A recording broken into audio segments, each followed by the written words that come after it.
इतिहास, वह जो लिखा गया और वह जो भुला दिया गया। भारत के स्वतंत्रता संग्राम की हर कहानी हमें बताई गई, पर क्या हर आवाज सुनी गई? जहां तलवारें चमकी, वहां कुछ हाथ बेनाम रह गए। जहां राष्ट्र का झंडा फहराया गया, वहां कई स्त्रियों की परछाइयां मिटा दी गई। आज भारतीय ज्ञान आपको ले चल रहा है प्रतिरोध के उन अस्पष्ट अभिलेखागारों की ओर, जहां इतिहास की मौन नायिकाएं अब बोल उठेंगी।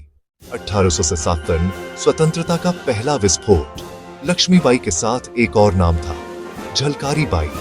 दलित वर्ग से आई यह वीरांगना रानी की हमशक्ल बनी और दुश्मन को भ्रमित करते हुए अपने प्राणों का बलिदान दे गई। उसी समय अवध में उदा देवी, पासी समाज की योद्धा, ब्रिटिश छावनी पर अकेले चढ़ गई।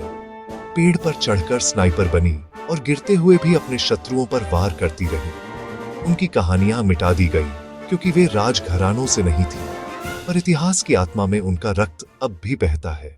कानपुर की गलियों में जब अंग्रेजी बूटों की गूंज उठी, तब अजीजनबाई ने तवायफ के मंच को युद्ध भूमि बना दिया। क्रांतिकारी दस्ते को धन, संदेश और साहस देने वाली वह महिला, जिसे समाज ने कलंक कहा, पर इतिहास उसे संघर्ष की धड़कन कहता है। असगरी बेगम, दिल्ली की विद्रोही नायिका, न केवल हथियार उठाने वाली, बल्कि अपने घर को क्रांतिकारियों की शरण स्थली बनाने वाली। इन महिलाओं ने साबित किया कि प्रतिरोध केवल रणक्षेत्र में नहीं, बल्कि आत्मसम्मान की हर सांस में होता है।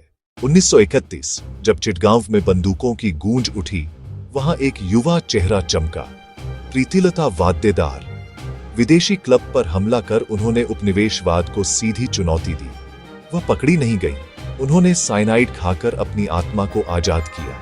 उनकी मुस्कान बंगाल के हर तट पर आज भी लहरों में गूंजती है। प्रीतिलता, बिनोदिनी और सूर्य सेन, ये सब एक ही संदेश देते हैं। स्वतंत्रता कोई उपहार नहीं, एक ज्वाला है जिसे जलाए रखना पड़ता है। 1942 भारत छोड़ो आंदोलन। जब नेताओं को जेल में डाल दिया गया, तब रेडियो पर एक आवाज गूंजी, यह आजाद हिंद रेडियो है। वह आवाज थी उषा मेहता की, एक 22 वर्षीय युवती जिसने गुप्त रेडियो स्टेशन से भारतवासियों को एक सूत्र में बांधा।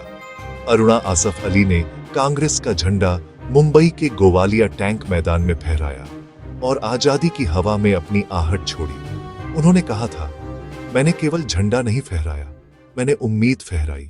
स्वतंत्रता केवल बंदूक की लड़ाई नहीं थी, यह खेतों, फैक्ट्रियों और जंगलों की भी कहानी थी।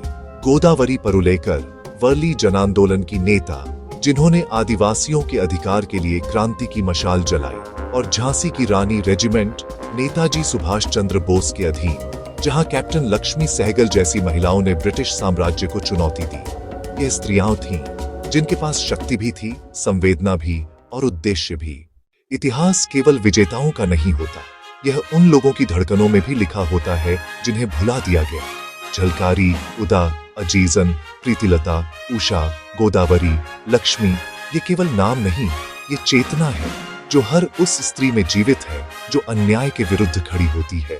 और शायद अब वक्त है इन अभिलेखागारों की धूल झाड़ने का, ताकि आने वाली पीढ़ियां जाने, स्वतंत्रता का इतिहास अधूरा है जब तक उसमें ये नायिकाएं शामिल नहीं। आप देख रहे थे भारतीय ज्ञान, जहां हम इतिहास के अनसुने अध्यायों को पुनर्जीवित करते हैं। अगर आप मानते हैं कि ये आवाजें फिर से सुनी जानी चाहिए, तो इतिहास को साझा करें ताकि मौन भी बोले।